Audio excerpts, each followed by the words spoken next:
Is Saquon Barkley going to be ready for the start of the 2025 season after the workload that he had? That's a question. This is Eagles Checkdown, the fastest under 10-minute Eagles podcast there is, covering news, notes, and opinions on your favorite football team, the Philadelphia Eagles, right here on the Eagles Pinball Podcast Network. I'm your host, Phil Stifle. You can find me also hosting Trending in the AM Monday through Friday on the STT Sports Network. I got today's episode linked below. Check it out, subscribe, and bring all your thoughts and opinions on this topics discussed today and anything else trending in the Philadelphia sports world to the show. It's the only show where your opinions matter. I'd greatly appreciate you guys checking it out. Guys, I'm Phil Stifle, and, it's Thursday morning. It's the start of the U.S. Open, but it's a couple days removed from the Tuesday OTAs that were mandatory for everybody from the Eagles to get to, and we're continuing to comb through all the information and all the successes and failures from that workout. And we're going to talk a little bit about Saquon Barkley and Lane Johnson, both who spoke with the media after practice on Tuesday. We're going to start with Saquon Barkley because I think there's some interesting things there. Obviously, coming off the rare 2,000-yard season, heck, adding in the rushing yards from the postseason, 2,500-yard season. And all the questions surrounding the Eagles' offense is, will Saquon Barkley's usage be up, down, the same? Will he have a step back? What's he going to be like?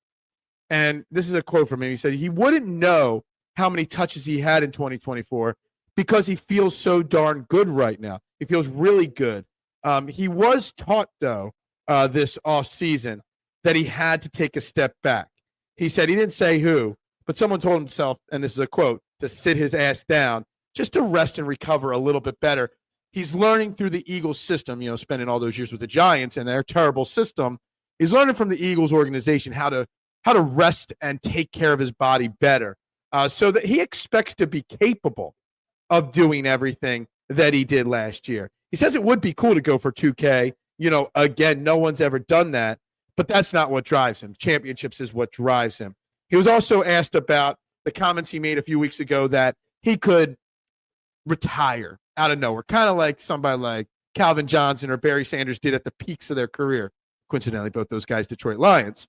And he said it was kind of taken out of context, and to clarify, he doesn't see that happening anytime soon. Obviously, Howie gave him a 2-year extension this offseason, so he's under contract for the next 4 years with the Philadelphia Eagles. Now, not guaranteeing he'll be here for 4 more years, but he's not retiring anytime soon. So those words were kind of taken out of context, and he fully expects to be around for a while. Lane Johnson, 35 years old, signed an extension this offseason through 2027, which will make him 37 at the end of that contract. And he feels like he's just getting close to what his peak can be. And I thought that was kind of crazy. A surefire Hall of Famer, maybe the best offensive lineman in Eagles history at 35 years old, still thinks he's getting better and can be better. He was asked about some of the young defensive ends and edge rushers that he's been going up against in practice in the OTAs so far this offseason. And he mentioned 2 people. And he expects huge things. We talked about him a little bit yesterday. Alex Hunt. Not only was Jordan Mailata frustrated beyond belief on how Alex Hunt was taking care of him, now Lane Johnson, the future Hall of Famer, is hyping up Alex Hunt and the kind of season he expects from him. And I've been mostly hyped about Azeez Ojulari and the addition that he, is going to be to this Eagles defense.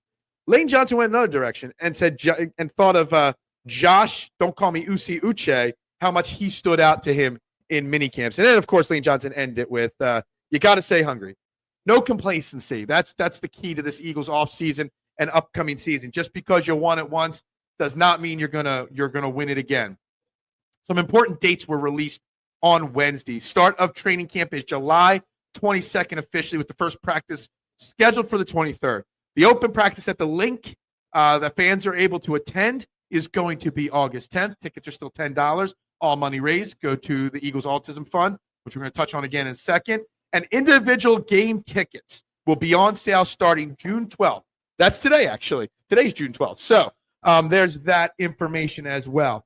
Speaking of the Eagles Autism Fund, I forgot to mention this on yesterday's show. It came out Tuesday morning that Jeffrey Lurie made the single largest U.S. donation for autism research in the history of autism research. He made a $50 million donation and started the Lurie Autism Institute, partnering with Children's Hospital of PA and Penn Medicine, aimed to it's to be a global hub for autism research right here in the Philadelphia area. Again, we do not give enough credit to Jeffrey Lurie on how special of an owner he is. He builds a winning team. He spends money to put a great product down the field.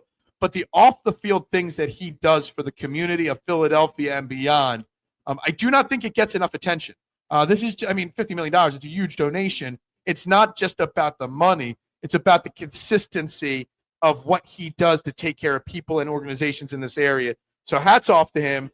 Major donation there, and much respect to him for that. One final thing today, forgot to mention it yesterday as well. Jalen Hurts won the Sportsman of the Year award for the BET Awards this past weekend. Just another trophy, another award, another recognition for our starting quarterback, the man, the 2025 NFL MVP, in my opinion.